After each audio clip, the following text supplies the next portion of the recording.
Assalamualaikum warahmatullahi wabarakatuh. Waalaikumsalam warahmatullahi wabarakatuh. Innal hamdalillah nahmaduhu wa nasta'inuhu wa nastaghfiruh wa na'udzu billahi min syururi anfusina sayyiati a'malina. May yahdihillahu fala mudhillalah wa may yudlil fala hadiyalah. Asyhadu an la ilaha illallah wahdahu la syarikalah wa asyhadu anna Muhammadan abduhu wa rasuluhu la nabiyya ba'dah. Qala Allah Ta'ala fi kitabil karim Ablas sami'il alim minasyaitonir rajim. Ya ayyuhalladzina amanu taqullaha haqqa tuqatih wa la tamutunna illa wa antum muslimun. Ya ayyuhan nasu taqu rabbakumul ladzi khalaqakum min nafsin wahidah wa khalaqa minha zawjaha wa basa minhuma rijalan katsiran wa nisaa'a wattaqullaha alladzi tasaaluna bihi wal arham innallaha kana 'alaikum raqiba. Ya ayyuhalladzina amanu taqullaha wa qulu qawlan sadida yuslih lakum a'malakum wa yaghfir lakum dhunubakum wa man yuti'illaha wa rasulahu faqad faza fawzan 'azima amma ba'd.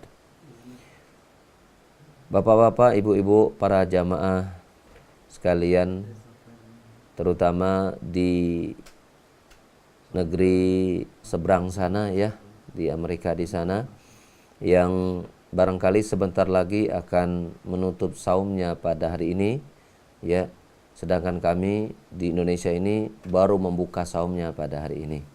Dan mudah-mudahan di waktu yang berbeda namun diikatnya kita dengan bulan Ramadan menjadikan hati kita satu, yaitu untuk beribadah kepada Allah Subhanahu wa taala saja, dan semoga Allah Subhanahu wa taala memberikan taufik keikhlasan dalam amalan ibadah kita. Semoga Allah Subhanahu wa taala menerima amalan kita tersebut dan menjadikan itu sebaik-baik bekal kita menghadapnya di hari Allah mencabut nyawa kita. Amin Allahumma amin. Para jamaah sekalian, ikhwana fiddin azanallahu ayyakum. Pada kesempatan subuh kali ini, sebelum dimulai saya jadi teringat begitu ya, bahwa pertama kali saya diberikan amanah ngisi KJJ ini, kajian jarak jauh ke New York ini, itu persis di bulan Ramadan setahun yang lalu ya, di studio Rojanya itu. Ya nggak kerasa ya, kajian kita ini terutama bersama saya itu sudah 1 tahun, Masya Allah. Mudah-mudahan 1 tahun kebersamaan kita, walaupun bertemu sebulan sekali, itu dicatat oleh Allah Subhanahu wa taala sebagai amalan sepanjang hidup kita. Amin Allahumma amin. Pada kesempatan subuh kali ini kita masih membahas tentang materi Tazkiyatun Nufus yang kita ambil memang juga dari kitab Tazkiyatun Nufus ya, wa maratibiha wa adillatuha, yang ditulis oleh Dr. Ahmad Farid, yang beliau ya mengambil nukilan-nukilan dari pendapat-pendapat para ulama besar ya, 3 ulama besar yang beliau kumpulkan, yaitu perkataan-perkataan berharga Al-Imam Ghazali, perkataan berharga Ibnu Qayyim, dan juga perkataan berharga dari Al-Imam Ibnu Rajab Hambali, dan itu terangkum dalam kitab yang kita bahas. Materi kita selanjutnya dari kitab ini adalah membahas tentang Sumumul Qalbi al-Arba'ah, 4 racun hati. 4 racun hati. Dan sesungguhnya racun hati yang utama itu berkisar pada satu titik adalah kemaksiatan. Berkisar pada satu titik itu adalah kemaksiatan. Namun pembahasan kita tentang racun hati ini, yang 4 perkara ini merupakan sebab-sebab yang membuat kita jadi berbuat maksiat. Sebab-sebab yang menghantarkan kita meninggalkan ketaatan. Apa 4 perkara tersebut? Yang pertama adalah fudulul kalam, berlebihan dalam berbicara. Yang kedua, fudulun nazar, berlebihan dalam memandang. Yang ketiga, fudulut ta'am, berlebihan dalam makan. Yang keempat, fudulul mukhalatah, itu berlebihan dalam bergaul. Dan Ibnu Qayyim rahimahullah ta'ala di dalam kitabnya Madarijus Salikin juga memasukkan juga memasukkan termasuk yang dapat mempengaruhi ketaatan kita, yaitu fudulun naum, yaitu berlebihan dalam tidur. Terlalu banyak tidur kalau bahasa kita. Mari kita lihat ya, racun hati yang pertama yaitu fudulul kalam, berlebihan dalam berbicara. Dalam sebuah riwayat yang memang ini dihukumi dhaif oleh para ulama, namun hanya saja kedhaifan hadis ini tetap masih bisa kita ambil faidahnya. Ya, tetap kita bisa ambil faidahnya. Dan itu termasuk salah satu ya pandangan Imam Syafi'i rahimahullah taala. Beliau meninggalkan kias, meninggalkan bila tidak ada ya ayat ya atau hadis yang sahih, maka sebagian ulama mazhab boleh menggunakan kias, yaitu mengambil analogi dari nas-nas atau teks-teks yang terdapat dalam Quran dan hadis. Adapun Imam Syafi'i rahimahullah taala lebih mendahulukan hadis dhaif dibanding kemudian mendatangkan logika-logika walaupun itu diistinbati atau diambil dari Al-Quran dan hadis. Nah, kita di sini melihat ada sebuah hadis dalam Musnad Imam Ahmad bin Hanbal yang ini dihukumi dhaif oleh sebagian ulama. Namun dari sisi faedahnya masih bisa kita petik.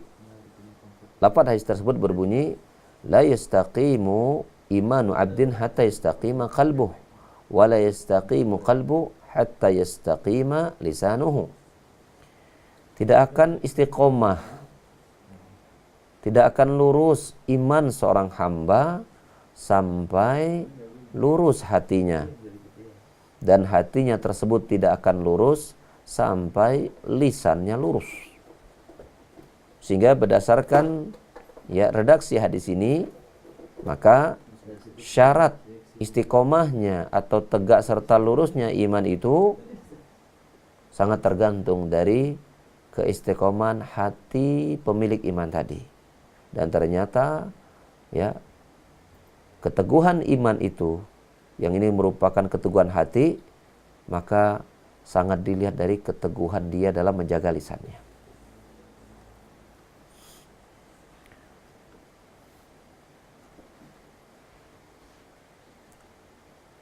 Dinukil juga dari perkataan Umar bin Khattab radhiyallahu anhu, walaupun ini kemudian juga sama dihitungi lemah di sisi riwayat, tetapi masih bisa kemudian kita ambil faidahnya, yaitu man kasura kalamuhu kasura saqatuh, wa man kasura saqatuhu kasurat dunubuhu, wa man kasurat dunubuhu kana an-naru aula bihi.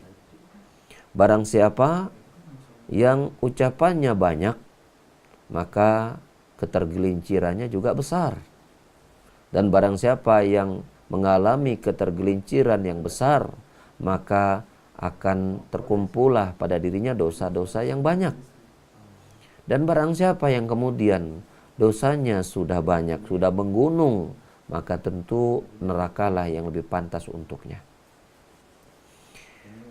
Adapun hadis yang menguatkan pembahasan kita tentang pentingnya kita untuk menjaga lisan kita dan pentingnya kita untuk mewaspadai ya sikap berlebih-lebihan kita dalam berbicara, yaitu terdapat hadis dari sahabat Mu'ad bin Jabal radhiyallahu anhu bahwa Nabi sallallahu alaihi wasallam memberikan wejangan kepada beliau.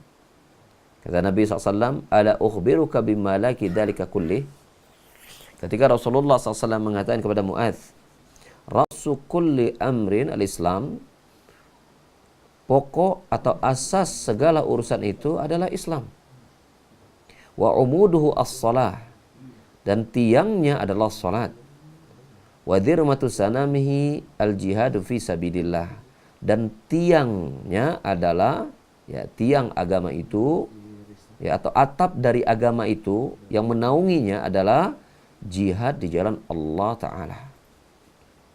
Lalu kemudian Rasul berkata kepada Mu'adz lagi, ala ukhbiruka bima laki dhalika kulli, maka maukah engkau aku beritahukan kunci dari semua itu, kunci dari Islam, kunci dari tiang agama, kunci dari naungan agama. Maka Mu'adz pun tentu menjawab, bala ya Rasulullah, mau ya Rasulullah.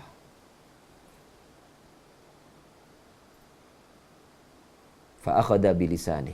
Maka kemudian Rasulullah SAW memegang lisannya, memegang lidahnya.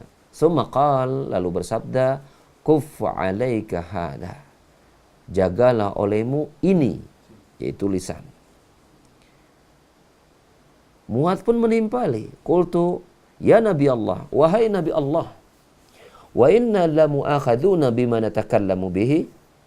Wahai Nabi Allah, apakah kita akan diadab, akan mendapatkan siksa dengan sebab apa yang kita ucapkan? Faqal, maka Rasulullah pun menjawab, saqitka ummuk. Celaka engkau wahai Mu'adz. Wa hal yakubbun nasu fin nari ala wujuhim aqala ala manakhrim illa hasaidu alsinatihim. Tidakkah manusia itu mereka tersungkur di atas wajah-wajah mereka di dalam neraka itu disebabkan buah hasil dari ucapan-ucapan mereka? Ya, ini hadis At-Tirmidzi dan juga Al-Hakim dan disahihkan oleh Al-Hakim berdasarkan syarat dari Sahih Bukhari Muslim. Wal muradu bi hasil al-sina, dan yang dimaksud dengan masuknya seseorang itu ke dalam neraka tersungkur di atas wajah-wajah mereka dengan sebab lisan-lisan mereka, maksudnya adalah jazaul kalamil muharrami wa uqubatuhu fa innal insana yazra'u biqawlihi wa amali alhasanati wa sayyi'at summa yahsudu yaumal qiyamati ma zara'. Balasan dari ucapan yang haram itu serta hukumannya, maka itu akan didapatkan pada hari kiamat. Karena seseorang itu, apa yang dia semai, apa yang dia tanam baik berupa ucapan dan amalannya, apakah itu kebaikan ataupun keburukan, maka dia akan memanen hasilnya nanti pada hari kiamat. Faman zara'a khairan min qawlin aw amalin hasal karamatah. Maka barang siapa yang menyemai, menanam kebaikan ketika dia di dunia, baik melalui ucapan atau perbuatannya, maka dia akan mendapatkan karamah, yaitu kemuliaan. Namun sebaliknya, wa man zara'a syarran min qaulin aw amalin hasadan nadamata. Sebaliknya, barang siapa yang menyemai, menanam keburukan ketika dulu hidup di dunia, baik keburukan itu lahir dari ucapannya ataupun perbuatannya, maka dia akan mengalami atau mendapatkan penyesalan. Oleh karenanya, Nabi SAW dalam hadis yang sahih yang lain yang diriwayatkan oleh Imam Ahmad dan Tirmidzi bersabda dari sahabat Abu Hurairah radhiyallahu anhu, beliau bersabda, "Aktsaru ma yudkhilun nasa an-nara al-ajwafan." Mayoritas, kebanyakan manusia itu masuk ke dalam neraka disebabkan oleh dua rongga, dua liang. Apa itu? Yaitu al-fam wal faraj, yaitu liang mulut dan liang kemaluannya. Hal ini juga senada, mana yang senada ya, juga disebutkan dalam Sahih Bukhari Muslim masih dari sahabat Abu Hurairah radhiyallahu anhu, Rasulullah sallallahu alaihi bersabda, "Innar rajul la yatakallamu bil kalimah ma yatabayyanu fiha yuzillu biha fin nari ab'ada ma bainal masyriq wal maghrib." Sesungguhnya ada seseorang yang dia mengucapkan sebuah ucapan yang dia menganggap bahwa ucapan itu sepele, ucapan itu ucapan yang remeh, ucapan itu ucapan yang ringan, tapi ternyata hasilnya ucapan tersebut dapat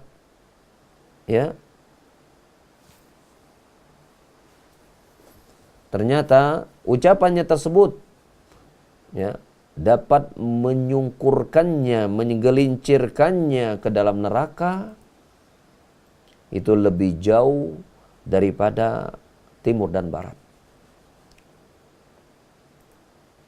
Siapa yang bisa mengatakan berapa jarak antara timur dan barat?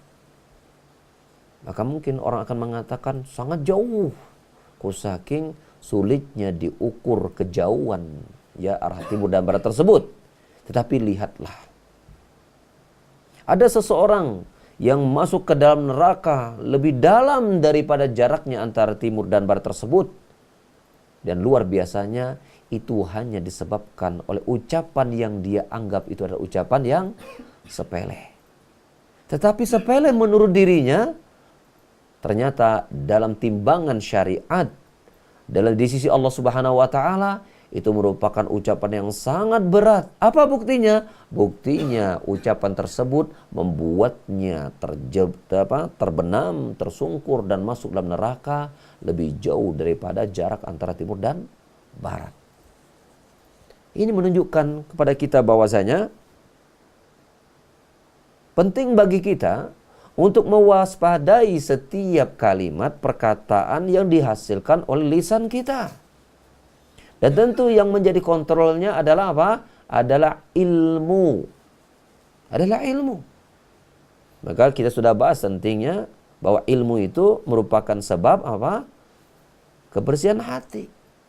Karena dengan ilmu itu akan dapat mengontrol lisan-lisan seseorang yang yang khawatir ternyata lisan itu dapat mengeluarkan ucapan-ucapan yang tidak bermanfaat, mengeluarkan ucapan-ucapan yang mengandung maksiat, yang barangkali si pengucapnya, si pembicaranya tak menyadari itu ucapan yang ternyata sangat berbahaya dan dapat memasukkannya ke neraka lebih jauh daripada timur dan barat.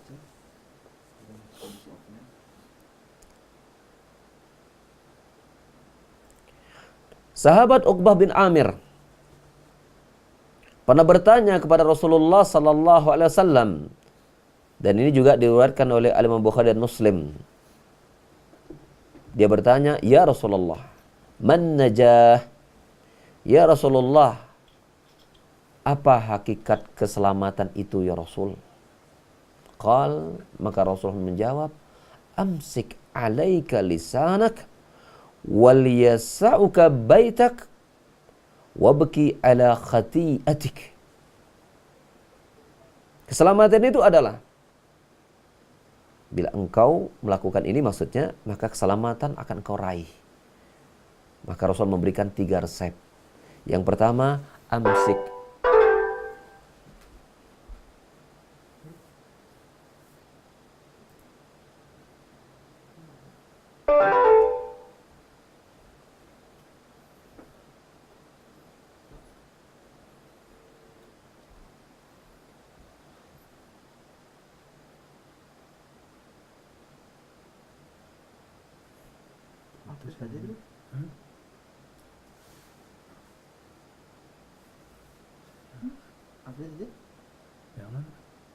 Lama mungkin kalau update.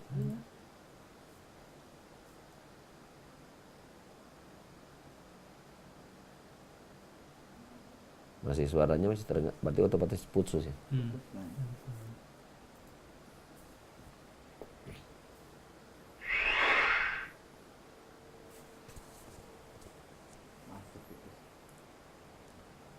Sudah? Assalamualaikum Ustaz. Ya, sudah nyambung lagi Pak? Sudah masuk. Tayyib, insyaallah. Ya, alhamdulillah. Silakan terus. Ya.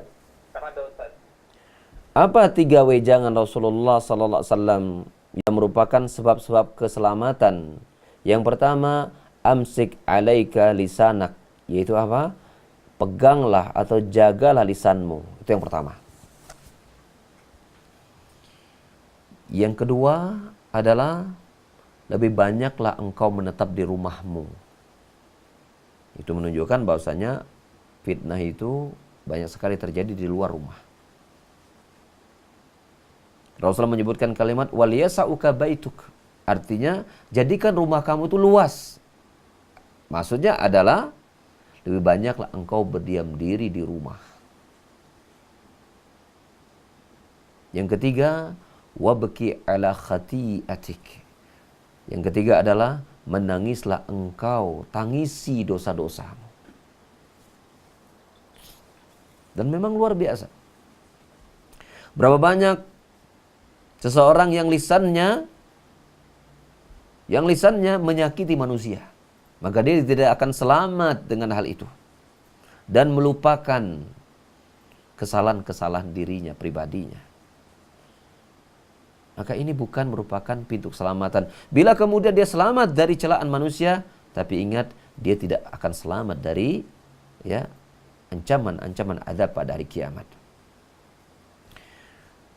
Oleh karenanya Rasulullah sallallahu alaihi wasallam yang disebutkan oleh Imam Bukhari bersabda, "Man yatakaffalu lima baina lihyaihi wa fakhidaihi atakaffalu lahu al-jannah." Barang siapa yang mampu memberikan jaminan untukku bahwa dia bisa menjaga apa-apa yang ada di antara kedua mulutnya dan kedua pahanya, maka aku akan menjamin untuknya surga.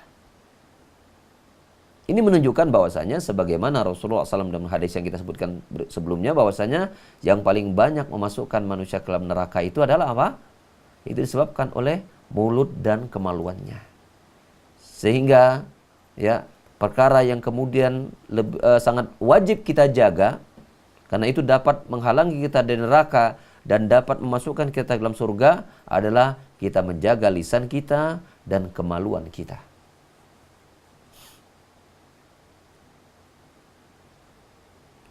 Berkenaan dengan lisan ini, kita hanya memiliki dua pilihan.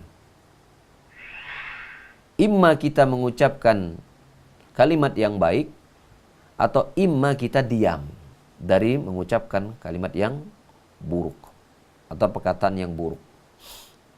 Sebagaimana hal itu merupakan standar atau tolak ukur benarnya iman seseorang itu kepada Allah dan hari akhir. Sebagai tanda benarnya iman seseorang itu kepada Allah dan hari akhir. Rasulullah sallallahu alaihi wasallam bersabda dalam hadis riwayat Bukhari Muslim,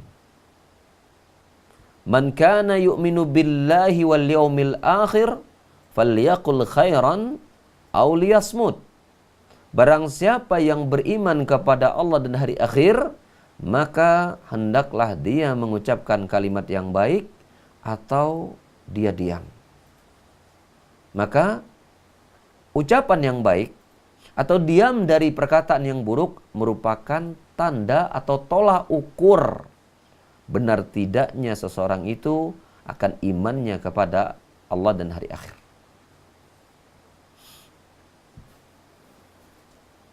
Maka pilihannya hanya ada dua. Imma seseorang itu mengucapkan berada dalam kebaikan sehingga dia mengucapkannya dan itu diperintahkan. Imma ucapan itu adalah perkara yang buruk sehingga diperintahkan untuk diam.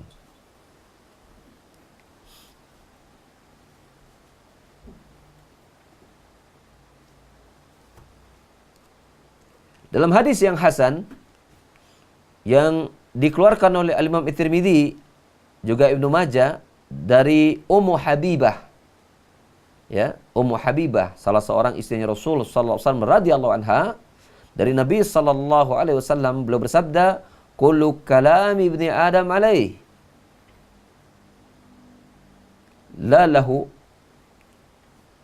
illa al-amru bil ma'ruf wan nahyu 'anil munkar wa dzikrullahi azza wa jalla."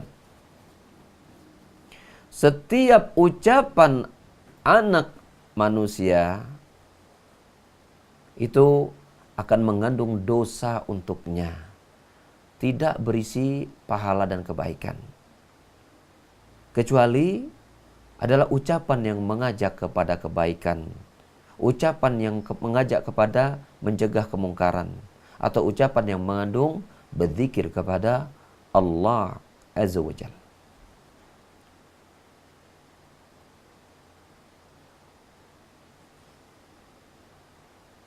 Disebutkan dalam asar yang hasan, yang ini juga dinukil oleh Imam Suyuti, dan dia mengatakan sanadnya jayyid dan juga dikuatkan oleh Imam Al-Iraqi dalam ya Al-Ihya, Takhrij Al-Ihya. Suatu hari Umar bin Khattab radhiyallahu an masuk menemui Abu Bakar As-Siddiq radhiyallahu anhuma. Maka pada saat itu didapati kondisi Abu Bakar As-Siddiq sedang memegang lisannya. Maka Umar pun berkata, "Ma ghafarallak." Ya, hentikan itu. Insyaallah Allah mengampuni dosamu. Faqala Abu Bakar. Maka Abu Bakar mengatakan, "Hadzal ladzi awradani al-mawarid." Inilah yang dapat memasukkanku ke dalam azab dan neraka. Kita lihat betapa begitunya dalamnya perhatian para sahabat-sahabat Nabi SAW dalam memperhatikan lisan mereka. Hal ini juga dikatakan oleh sahabat Nabi radhiyallahu anhum yang lain, yaitu Abdullah bin Mas'udin radhiyallahu anhu. Dia berkata, "Wallahi alladzi la ilaha illa huwa, laisa syai'un ahwaju ila tuli sijrin min lisani." Kata Ibnu Mas'ud, demi Allah, tidak ada ilah yang berhak disembah kecuali dirinya, kecuali dia. Tidak ada sesuatu pun yang lebih dibutuhkan untuk dipenjara dengan waktu yang panjang kecuali adalah lisanku ini, kata Ibnu Mas'ud.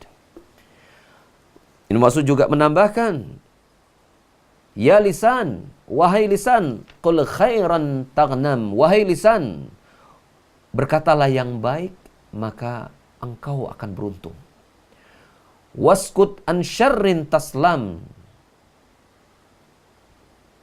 Diamlah dari keburukan, maka engkau akan selamat. Min qabli an tandam, sebelum nanti engkau akan menyesal. Berkata Hasan Al-Basri, seorang ulama tabi'in setelah sahabat Nabi, setelah generasi sahabat Nabi SAW, beliau berkata, "Ma aqila dinuhu man lam yahfad lisanahu." Seseorang itu agamanya ya rendah atau tidak memiliki harga pada kualitas agamanya bagi mereka yang tidak menjaga lisannya. Maka oleh karena itu ya penting bagi setiap orang untuk memperhatikan lisannya. Bahkan jangankan kepada mengucapkan ucapan-ucapan yang mengandung dosa. Ucapan-ucapan yang tidak memberikan manfaat saja, maka itu mestinya dihindari. Karena demikianlah Rasulullah SAW menyebutkan, min husni islamil mar'i tarkuhu ma la ya'ni. Di antara tanda bagusnya Islam seseorang adalah dengan dia meninggalkan apapun yang tidak memberikan manfaat bagi dirinya. Ya. Ini hadis riwayat At-Tirmidzi dengan hadis yang sahih. Bila kemudian seseorang meninggalkan ucapan-ucapan yang tidak bermanfaat, tentu lebih wajib lagi dia meninggalkan perkataan-perkataan yang maksiat. Terlebih bila kita kaitkan pada konteks saum Ramadan kita. Bagaimana Rasulullah sallallahu alaihi wasallam menggambarkan dalam hadis riwayat Bukhari, "Man lam yada qaula az-zuri wal 'amala bihi falaysa lillahi hajatun fi ayyada'a ta'amahu wa syarabahu." Barang siapa yang tidak meninggalkan ucapan dusta serta pengamalannya, maka Allah tidak membutuhkan ya dia meninggalkan makan dan minumnya. Allah tidak butuh rasa lapar dan dahaganya bila kemudian dia tidak menjaga lisan. Bila kemudian dia tidak memperhatikan perkara-perkara yang haram. Mestinya tuntutannya adalah bila seseorang yang bersaum itu dia meninggalkan perkara-perkara yang tadinya halal, makan dan minumnya, berhubungan dengan istrinya, halal. Tapi dia tinggalkan karena dia ingin mentaati Allah Subhanahu wa taala, karena Allah Subhanahu wa taala mengharamkan untuk dia makan, minum dan mendekati istrinya, ya, di siang hari bulan Ramadan, di siang hari ketika dia sedang saum, maka mestinya lebih pantas lagi dia meninggalkan perbuatan yang hukum asalnya haram. Mestinya lebih pantas lagi dia meninggalkan ucapan yang hukum asalnya haram. Seperti ghibah, ini hukum asalnya kan haram. Namimah, adu domba, ya, mencela, ya, mengucapkan provokasi-provokasi, berdebat, ya, termasuk ucapan-ucapan ya yang menjauhkan seorang dari agama, ya termasuk ya mengucapkan kata-kata atau bernyanyi-nyanyi yang di situ tidak mengandung faedah, bahkan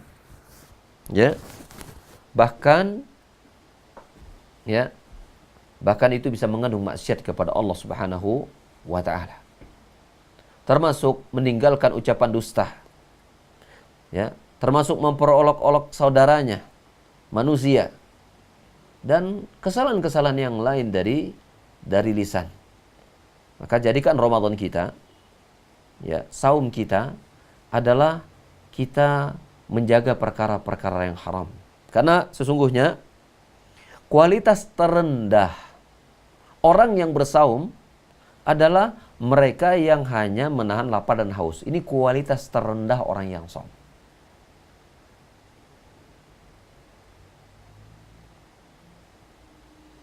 Yang lebih tinggi daripada itu adalah mereka meninggalkan perkataan dan perbuatan yang haram.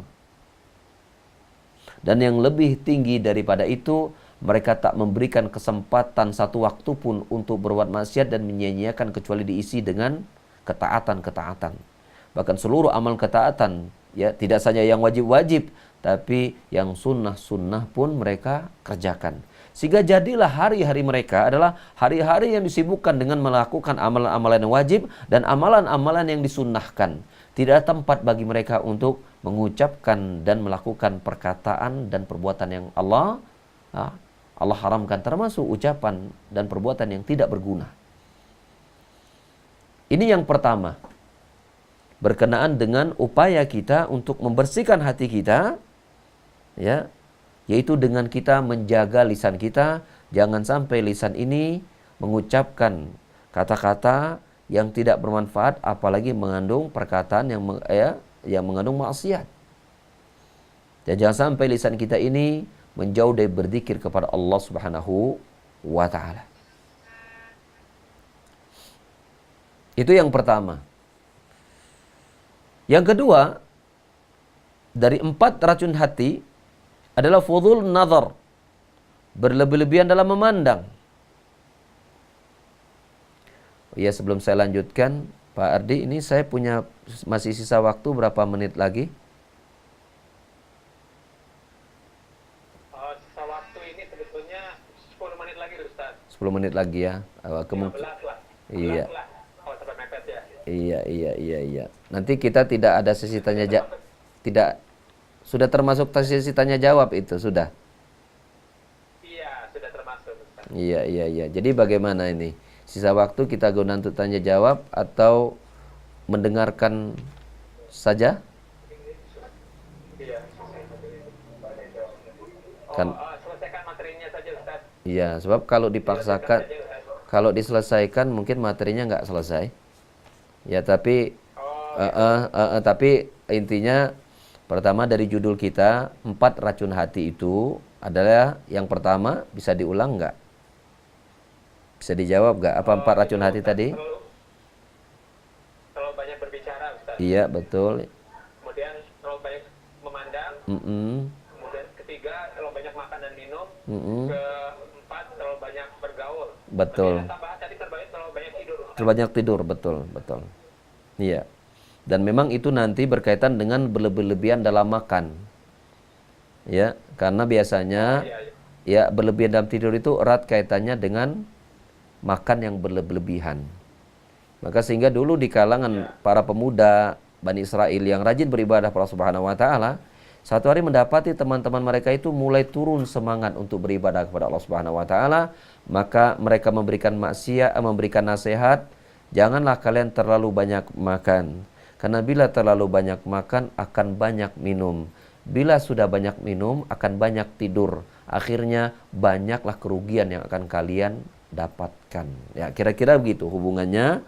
Tidur itu erat kaitannya dengan hubungan terlalu banyak atau berlebihan dalam makan. Makanya banyak kita dapati orang-orang yang tarawih teh nundutan.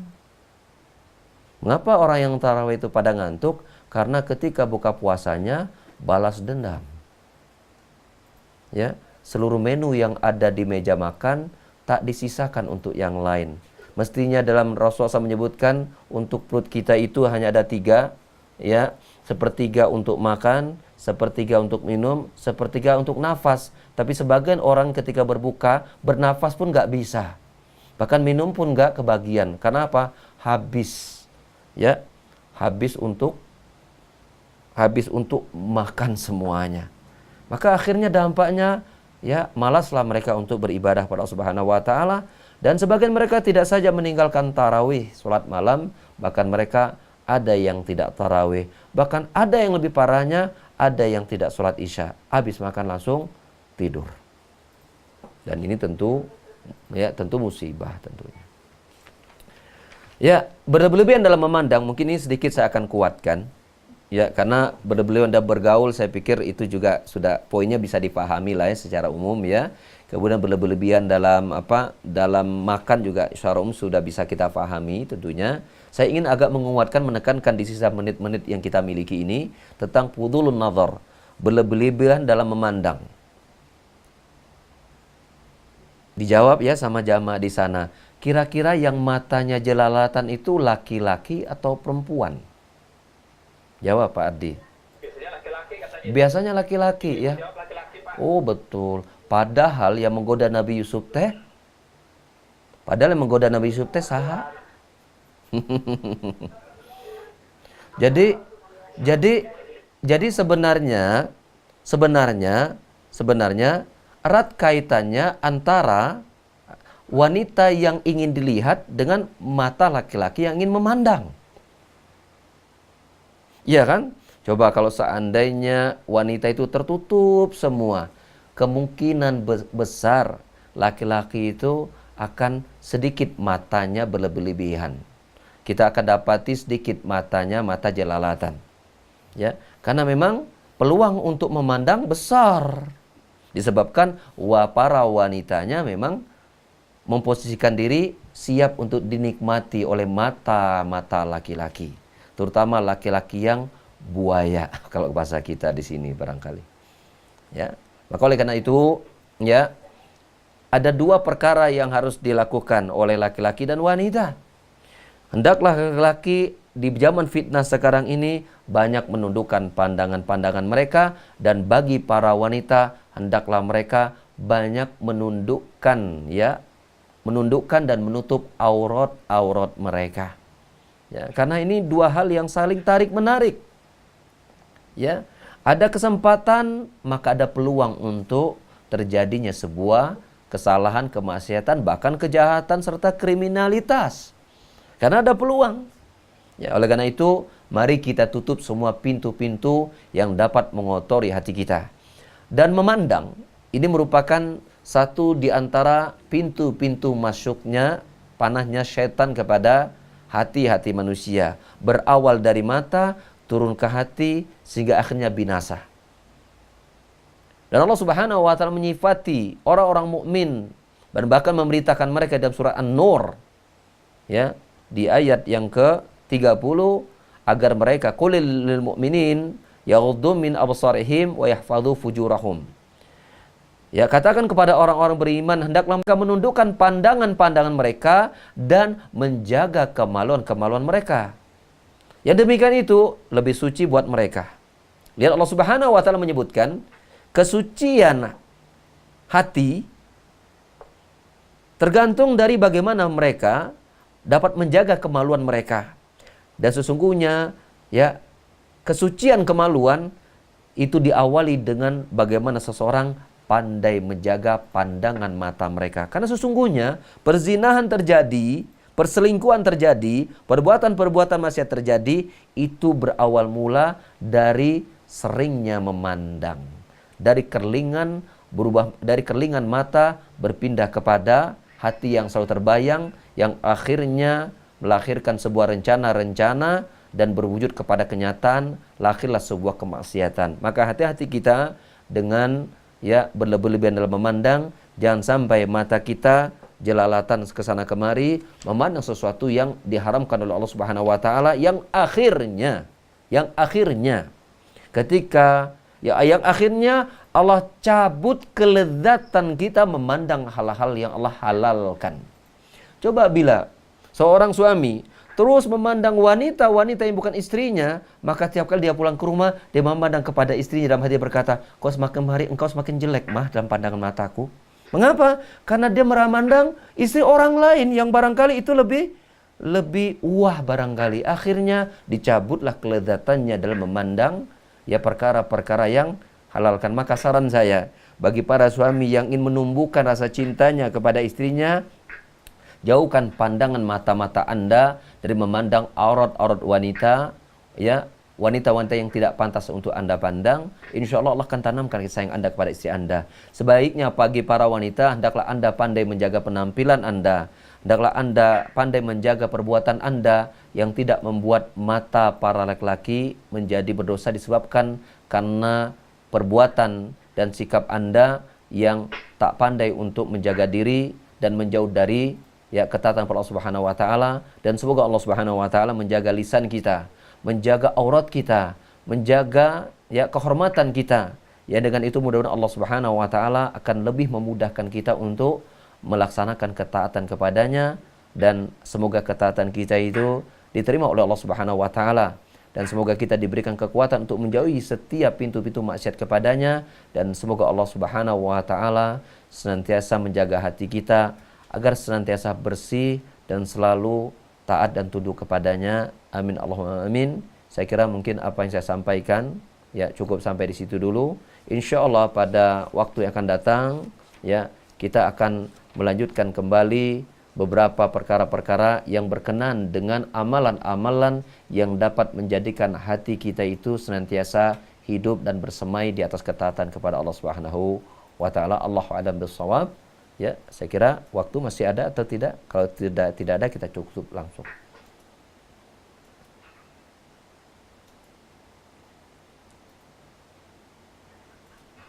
Silakan.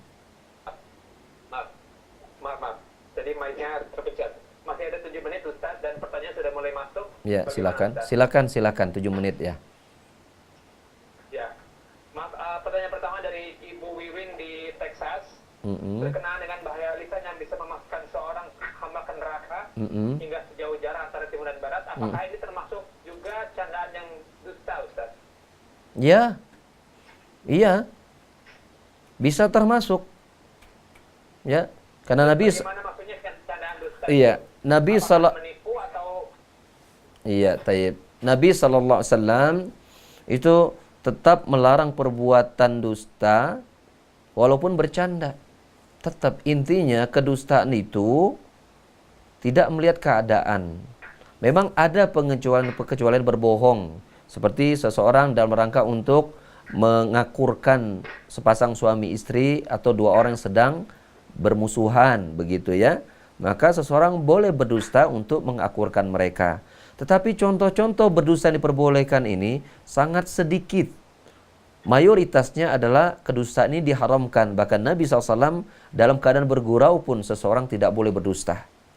Dalam keadaan bergurau seorang tidak boleh berdusta. Seperti mengatakan bahwa maaf tadi kemarin saya hanya bergurau kok nggak serius. Tetap tidak diperbolehkan dalam Islam. Dan lafaz Nabi SAW dan hadis yang kita sebutkan tadi umum sifatnya. Maka hatta ucapan dusta yang dilakukan dengan bergurau pun itu tetap tidak boleh kita anggap remeh. Karena lafaz Nabi itu umum sifatnya. Jangan-jangan seseorang masuk neraka itu karena kedustaan yang sering dia lakukan melalui guyonan. Bisa jadi seperti itu. Kita kan tidak tahu. Maka oleh karenanya tetap setiap apapun yang membawa kita kepada ke neraka atau melalui perkara-perkara yang buruk dari lisan kita, dan diantaranya adalah kedustaan tadi, walaupun mulai guyonan, tetap harus kita hindarkan, dan semoga Allah melindungi kita ya dari hal yang demikian. Allahu a'lam bishawab. Jazakallahu khair Ustaz atas jawabannya. Sebetulnya ada pertanyaan lanjutan dari pertanyaan ini Ustaz. Contoh misalnya seorang guru yang melihat murid-muridnya pada ngantuk, pada tidur, yang kemudian gurunya itu berusaha membangunkan muridnya dengan mengatakan, oke, sekarang tutup bukunya, kita mulai tes. Jadi supaya pada bangun. Ternyata itu sebetulnya hanya untuk membangunkan. Apakah termasuk candaan dusta Ustaz? Atau termasuk semacam peringatan Ustaz? Iya, kalau zahirnya itu kedustaan. Itu kedustaan. Ya, oleh karena itu seseorang tidak boleh menyelesaikan suatu masalah dengan cara yang haram. Al-ghaya la tubar wasilah. Tujuan itu tidak boleh kita lakukan dengan segala cara. Apa yang dilakukan oleh seorang guru tadi, jelas ini dia berdusta. Sebenarnya masih 1000, bahkan mungkin sejuta cara untuk membuat muridnya bangun.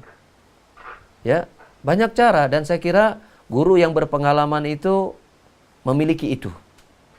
Ya, kebetulan saya juga mengajar di beberapa sekolah, ya. Itu kita punya cara untuk melakukan itu tanpa harus kita berdusta. Banyak cara. Seperti misalnya dengan suara keras. Ya, kita mengatakan dengan teriakan lah yang tidak mengandung kedustaan, begitu kan, seperti itu. Banyak cara. Ya, atau sepertinya dengan kita memegang sebuah benda atau apa begitu yang menarik mereka dan seterusnya. Atau kemudian kita mengatakan, saya punya teka-teki ini yang bisa menjawab, maka akan diberikan hadiah. Itu tertarik, bisa. Banyak cara.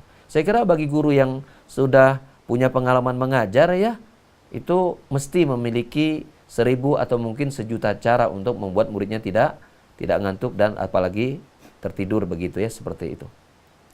Allahu a'lam bishawab. Jazakallahu khair Ustaz. Jadi jelas ya. Pertanyaan terakhir Ustaz. Ya, silakan. Ini ada hubungannya dengan penyakit hati ujub Ustaz. Ya. Bagaimana supaya tidak terjerumus pada bicara ujub yang kadang menilai orang lain itu seolah-olah itu belum paham agama atau mungkin belum paham sunnah. Kan sering terjadi gitu ya, udah ngaji sedikit, melihat orang lain mungkin salah atau mungkin maksiat atau mungkin bid'ah atau mungkin asal-asalan dalam beragama, kemudian kita komentar begitu Ustaz. Sering terjadi itu, apakah itu bisa menjadi langsung ujub dan bagaimana cara menghindarinya Ustaz? Iya, tayyib. Al-Imam Al-Qayyim rahimahullah ta'ala yang dinukil oleh Syekh Abdul Rahman bin Hasan Al-Usyekh dalam syarah kitab Tauhid Fathul Majid, beliau menyebutkan bahwasanya amalan seorang hamba itu ada 15. Dalam 15 itu berkumpul masing-masing tiga titik, yaitu amalan lisan, ini ada 5 amalan, amalan hati ada 5 amalan, amalan anggota badan ada 5 amalan. Apa 5 amalan tersebut? Ada hukumnya wajib, ada hukumnya sunnah, ada hukumnya mubah, ada hukumnya makruh, ada hukumnya haram. Maka bila hati kita menyatakan suatu perkataan haram adalah haram, maka itu adalah ibadah kepada Allah Subhanahu wa taala dan berpahala. Ya, misal kita melihat kemungkaran, lalu hati kita mengatakan ini sebuah kemungkaran, maka ini berpahala. Itu berpahala. Bahkan wajib kita menetapkan suatu yang haram itu adalah haram. Suatu dosa itu adalah dosa. Jangan sampai kita mengatakan bahwa ini perbuatan yang halal. Bahkan itu bisa kufur. Maka menetapkan kesalahan adalah kesalahan, ini adalah sebuah kewajiban dan berpahala. Dan berpahala. Kita lihat kemungkaran, kemudian kita nyata itu mungkar, ini berpahala. Ya, seperti itu. Cuma ya, bila muncul godaan-godaan kita, kemudian muncul godaan syaitan dengan mengatakan setelah kita ini orang kok berbuat bid'ah sih, ini orang kok berbuat maksiat sih, ini orang kok berbuat syirik sih, seperti itu kan. Muncul dalam hati kita, coba lihat saya. Nah, perkataan yang kedua inilah yang